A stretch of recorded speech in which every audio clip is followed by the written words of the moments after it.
देखिए, पानी की छोटे छोटे जो बूंदें होती है उसी से एक नदी का प्रवाह बन जाता है।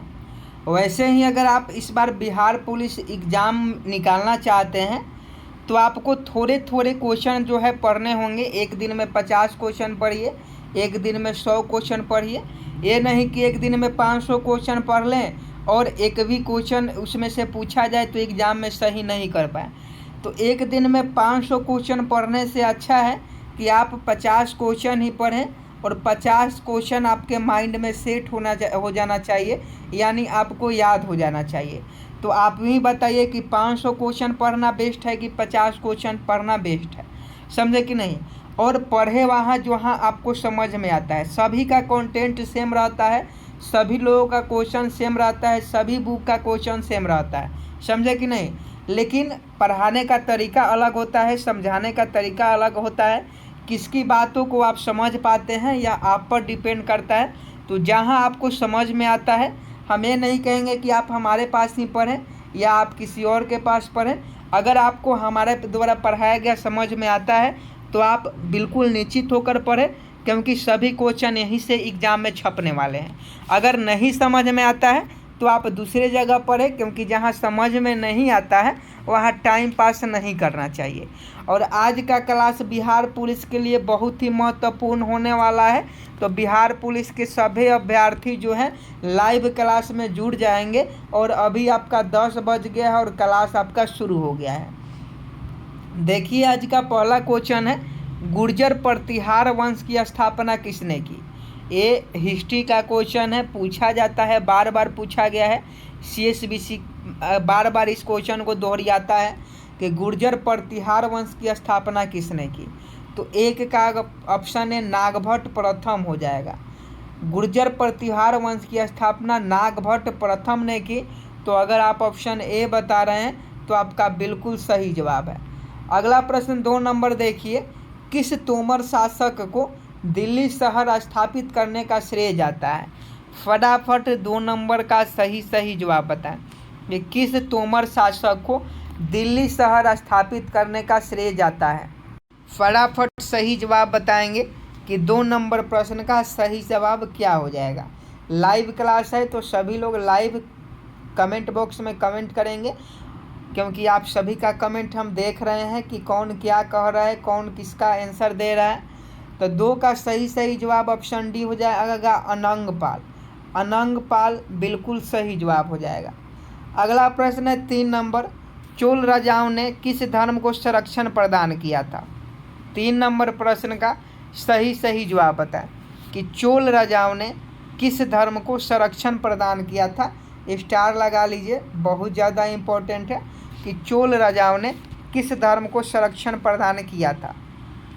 तो 3 का ऑप्शन भी शैव धर्म आपका बिल्कुल सही जवाब हो जाएगा। शैव धर्म को चोल राजाओं ने संरक्षण प्रदान किया था। तो 3 का ऑप्शन भी आपका बिल्कुल सही जवाब है। अगला प्रश्न देखिए, सोमनाथ मंदिर किस राज्य में स्थित है। क्वेश्चन पूछा जाता है, सोमनाथ मंदिर किस राज्य में स्थित है। तो 4 का अगर आप ऑप्शन बी सी गुजरात बता रहे हैं तो आपका बिल्कुल सही जवाब है। सोमनाथ मंदिर गुजरात में स्थित है। देखिए, हम आपको लूसेंट बुक से भी क्वेश्चन करा रहे हैं, स्पीडी बुक से भी क्वेश्चन करा रहे हैं, क्योंकि स्पीडी और लूसेंट जो पढ़ लेगा उसका बिहार पुलिस का बेड़ा पार हो जाएगा। अगला प्रश्न 5 नंबर देखिए, पृथ्वीराज चौहान के दरबारी कवि कौन थे। और शाम को 6 बजे नए चैनल पर, बिहारी क्लास यूट्यूब चैनल पर, वहाँ शाम के 6 बजे नए सर के द्वारा लूसेंट का क्लास होता है। तो जो लोग शाम को 6 बजे क्लास में नहीं आते हैं लूसेंट पढ़ने, आप गलती कर रहे हैं। लूसेंट MCQ क्वेश्चन वहाँ कराया जाता है, तो आप ज़रूर हैं शाम को 6 बजे बिहारी क्लासेस यूट्यूब चैनल पर। तो 5 का सही जवाब बताएं, पृथ्वीराज चौहान के दरबारी कवि कौन थे। तो 5 का ऑप्शन है चंद बरदाई आपका बिल्कुल सही जवाब हो जाएगा। पृथ्वीराज चौहान के दरबारी कवि चंद बरदाई थे।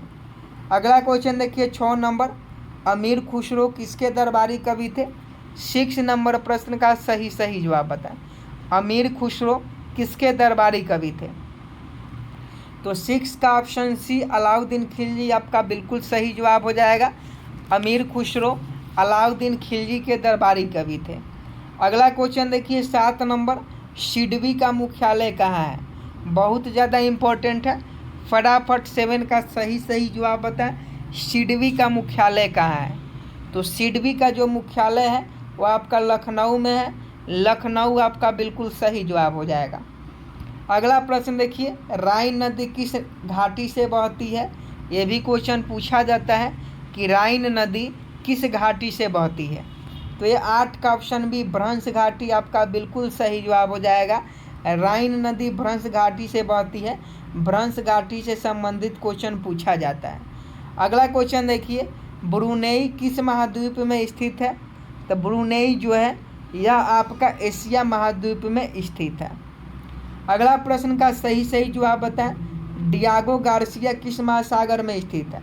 ऐसे ही क्वेश्चन एग्जाम में पूछे जाते हैं और आप लोग कन्फ्यूज होकर चले आते हैं। तो कन्फ्यूज नहीं आना है, क्योंकि पहले से ही पढ़ के जाएंगे तो कन्फ्यूज होने का सवाल ही नहीं होता है।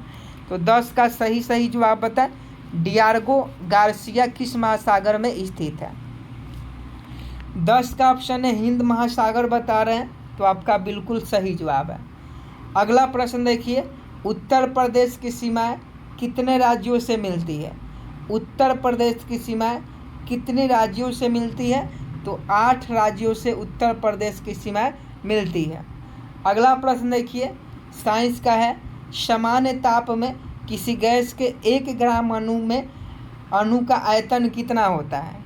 तो नॉर्मल टेम्परेचर में किसी गैस के 1 ग्राम अणु का जो आयतन होता है 22.4 लीटर होता है। ये क्वेश्चन पूछा जाता है बार बार, मद्यनिषेध में भी पूछा गया है कि असामान्य ताप पर किसी गैस का 1 ग्राम अणु का आयतन कितना होता है? 22.4 लीटर होता है। अगला प्रश्न देखिए 13 नंबर, फलों के रस को सुरक्षित रखने के लिए उसमें क्या मिलाया जाता है? फटाफट बताइए कि फलों के रसों को सुरक्षित रखने के लिए उसमें क्या मिलाया जाता है?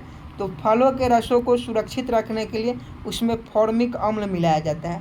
फॉर्मिक अम्ल को मिलाया जाता है फलों के रसों को सुरक्षित रखने के लिए। तो 13 का ऑप्शन डी बता रहे हैं, तो आपका बिल्कुल सही जवाब है।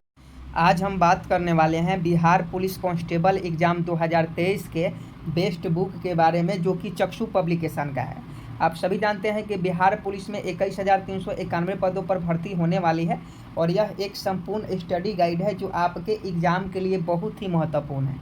इस किताब में आपको समान अध्ययन, सामान्य हिंदी, इंग्लिश, गणित, समय सामयिका, बिहार एक अवलोकन से संबंधित सभी प्रश्न देखने को मिल जाते हैं। इस बुक में 3000 प्लस बहुविकल्पीय प्रश्न, 5 साल का प्रीवियस ईयर क्वेश्चन भी देखने को मिल जाता है और बिल्कुल लेटेस्ट सिलेबस एवं नए पैटर्न पर आधारित इस बुक को तैयार किया गया है ताकि आपके एग्जाम में सभी क्वेश्चन इस बुक से छप सके। और देखिए, इस बुक में बिल्कुल हिंदी का हो या आपका इंग्लिश का हो, बिल्कुल आपका जो सिलेबस के अकॉर्डिंग, जो बिहार पुलिस का सिलेबस CSBC ने जारी किया गया है उसी के अकॉर्डिंग इस बुक को तैयार किया गया है। हर प्रकार के क्वेश्चन आपको इसमें देखने को मिल जाता है। करेंट अफेयर्स के भी क्वेश्चन इसमें शामिल हैं, तो आपके लिए यह बुक बहुत ही महत्वपूर्ण है। तो आप इस बुक को जरूर मंगवा लीजिएगा। साथ में इनका प्रैक्टिस सेट भी आता है। स्टडी गाइड के साथ साथ प्रैक्टिस सेट लगाना भी आपके लिए बहुत ही महत्वपूर्ण है, तो प्रैक्टिस सेट भी ले लीजिएगा। दोनों बुक को आप ऑफलाइन या ऑनलाइन किसी भी माध्यम से मंगा सकते हैं। लिंक वीडियो के डिस्क्रिप्शन में दिया गया है, तो जाइए और जल्दी से मंगा लीजिए। अगला प्रश्न 14 नंबर देखिए, प्रयोगशाला में यूरिया का निर्माण किसने किया? फटाफट 14 का सही जवाब बताएं। प्रयोगशाला में यूरिया का निर्माण किसने किया? 14 का अगर आप ऑप्शन ए बता रहे हैं वोल्हर ने, तो आपका बिल्कुल सही जवाब है। वोल्हर ने प्रयोगशाला में यूरिया का निर्माण किया। अगला प्रश्न देखिए, साइंस का क्वेश्चन है, कृत्रिम सुगंधित पदार्थ बनाने में किसका प्रयोग किया जाता है? 15 नंबर प्रश्न का सही जवाब बताएं। कृत्रिम सुगंधित पदार्थ बनाने में किसका प्रयोग किया जाता है? 15 का ऑप्शन है एथिल एसीटेट बता रहे हैं, तो आपका बिल्कुल सही जवाब है। अगला प्रश्न देखिए, कोयला की खानों से कौन सी गैस निकलती है?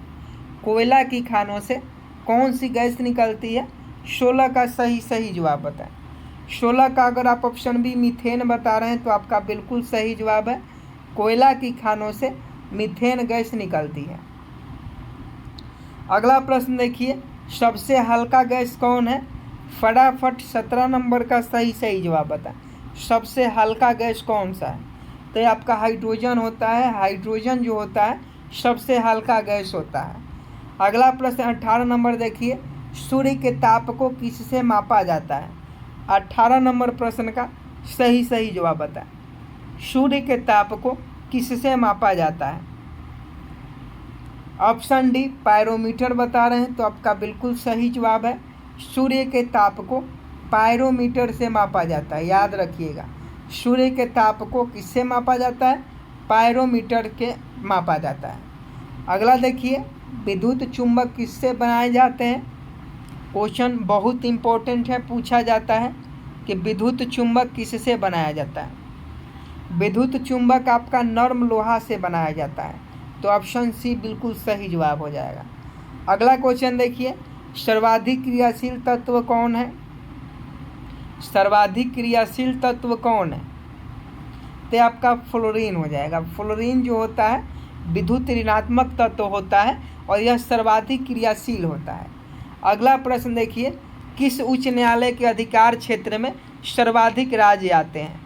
फटाफट बताइए कि किस उच्च न्यायालय के अधिकार क्षेत्र में सर्वाधिक राज्य आते हैं? तो आपका गुवाहाटी उच्च न्यायालय बिल्कुल सही जवाब हो जाएगा। अगला प्रश्न देखिए, थर्ड आई किससे जुड़ा हुआ है? थर्ड आई शब्द किससे जुड़ा हुआ है? 22 का सही जवाब बताएं। ऑप्शन बी क्रिकेट आपका बिल्कुल सही जवाब हो जाएगा। थर्ड आई क्रिकेट से संबंधित है। अगला क्वेश्चन का सही जवाब बताएं। पूछा जाता है कि कचारी जनजाति का संबंध किस राज्य से है? बहुत ही इम्पोर्टेंट है, स्टार लगा लीजिए। कचारी जनजाति का संबंध किस राज्य से है? सही जवाब असम हो जाएगा। कचारी जनजाति का संबंध असम राज्य से है। अगला प्रश्न देखिए, विश्व जनसंख्या दिवस कब मनाया जाता है? ऑलरेडी बिहार पुलिस में क्वेश्चन पूछा गया है, हो सकता है दोबारा पूछ दिया जाए, तो याद रखिएगा विश्व जनसंख्या दिवस कब मनाया जाता है? तो 11 जुलाई को हर साल विश्व जनसंख्या दिवस मनाया जाता है। अगला प्रश्न देखिए, शब्द फ्यूहरर किसके लिए प्रयुक्त होता है? शब्द फ्यूहरर किसके लिए प्रयुक्त होता है? 25 का ऑप्शन है हिटलर, बिल्कुल आपका सही जवाब है। अगला प्रश्न देखिए, व्हाइट हाउस किस देश के राष्ट्रपति का कार्यालय है? व्हाइट हाउस के नाम आप सभी सुना होगा, तो व्हाइट हाउस किस देश के राष्ट्रपति का जो है कार्यालय है? फटाफट कमेंट बॉक्स में बताएं। तो अमेरिकी राष्ट्रपति का जो कार्यालय है व्हाइट हाउस में है। अगला प्रश्न देखिए, सार्क का पहला अध्यक्ष कौन था? फटाफट सही जवाब बताएं। सार्क का मुख्यालय नेपाल में है, काठमांडू में, आप सभी जानते हैं सार्क का मुख्यालय कहाँ है? काठमांडू में है। सार्क का पहला अध्यक्ष कौन था? तो सार्क का पहला अध्यक्ष एस इरशाद जो था वो सार्क का पहला अध्यक्ष था। अगला प्रश्न देखिए, नासिक किस नदी के तट पर स्थित है? नासिक जो है आपका गोदावरी नदी के तट पर स्थित है। ऑप्शन देख लीजिए,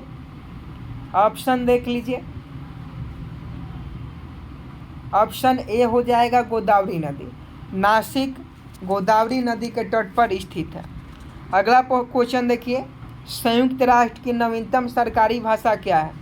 फटाफट 29 का सही जवाब बताएं। संयुक्त राष्ट्र की नवीनतम सरकारी भाषा क्या है? I am waiting for your answer. तो ऑप्शन बी स्पेनिश बता रहे हैं, तो आपका बिल्कुल सही जवाब है। संयुक्त राष्ट्र की नवीनतम सरकारी भाषा स्पेनिश है। अगला प्रश्न देखिए, लक्षद्वीप की राजधानी कहाँ है? फटाफट 30 नंबर प्रश्न का सही जवाब बताएं। तो कवारत्ती आपका बिल्कुल सही जवाब हो जाएगा। अगला क्वेश्चन देखिए, विश्व की सबसे बड़ी सॉफ्टवेयर कंपनी कौन सी है? फटाफट 31 नंबर प्रश्न का सही जवाब बताएं। विश्व की सबसे बड़ी सॉफ्टवेयर कंपनी कौन सी है? विश्व की सबसे बड़ी सॉफ्टवेयर कंपनी IBM नहीं होगा, ये आपका माइक्रोसॉफ्ट हो जाएगा। माइक्रोसॉफ्ट जो है विश्व की सबसे बड़ी सॉफ्टवेयर कंपनी है। अगला प्रश्न देखिए, सबसे ज़्यादा ऊर्जा उत्पादन करने वाला देश कौन है? सबसे ज़्यादा ऊर्जा उत्पादन करने वाला देश कौन है? यह आपका अमेरिका है। आगे देखिए, बीजिंग का पुराना नाम क्या है? फटाफट कमेंट बॉक्स में छाप दीजिए। बीजिंग का पुराना नाम क्या है? बीजिंग का पुराना नाम पेकिंग है। आगे देखिए, पवन चक्कियों की भूमि किसे कहा जाता है? फटाफट बताइए, पवन चक्कियों की भूमि किसे कहा जाता है? राइट आंसर नीदरलैंड हो जाएगा। पवन चक्कियों की भूमि किसे कहा जाता है? नीदरलैंड को कहा जाता है। अगला क्वेश्चन 35 नंबर देखिए, टास किस देश की न्यूज एजेंसी है? टास किस देश की न्यूज एजेंसी है? 35 नंबर का सही जवाब बताएं। I am waiting for your answer. सही जवाब ऑप्शन ए हो जाएगा रूस। टास जो है रूस देश की न्यूज एजेंसी है, तो रूस आपका बिल्कुल सही जवाब हो जाएगा। आगे देखिए, बैंकॉक किस नदी के किनारे बसा हुआ है? क्वेश्चन पूछता है तो मेनाम नदी के किनारे। बैंकॉक जो है मेनाम नदी के किनारे बसा हुआ है। अगला क्वेश्चन बहुत ज़्यादा इंपॉर्टेंट है, स्टार लगा लीजिए। अल मुखबरात किस देश की गुप्तचर संस्था है? 37 का सही जवाब बताएं। अल मुखबरात किस देश की गुप्तचर संस्था है? तो यह आपका इराक की है। अल मुखबरात इराक देश की गुप्तचर संस्था है। आगे देखिए, मिस्र की संसद का नाम क्या है? मिस्र की संसद का नाम क्या है? तो मिस्र की संसद का नाम आपका पीपुल्स असेंबली है। पीपुल्स असेंबली मिस्र की संसद का नाम है। आगे देखिए, भारतीय तथा पाकिस्तान के बीच में कौन सी रेखा है? भारत तथा पाकिस्तान के बीच में कौन सी सीमा रेखा है? देखते हैं कितने बच्चे इस प्रश्न का सही जवाब बता पाते हैं, क्योंकि 1 नंबर का प्रश्न है। 39 का रेड क्लिफ रेखा बता रहे हैं, तो आपका बिल्कुल सही जवाब है।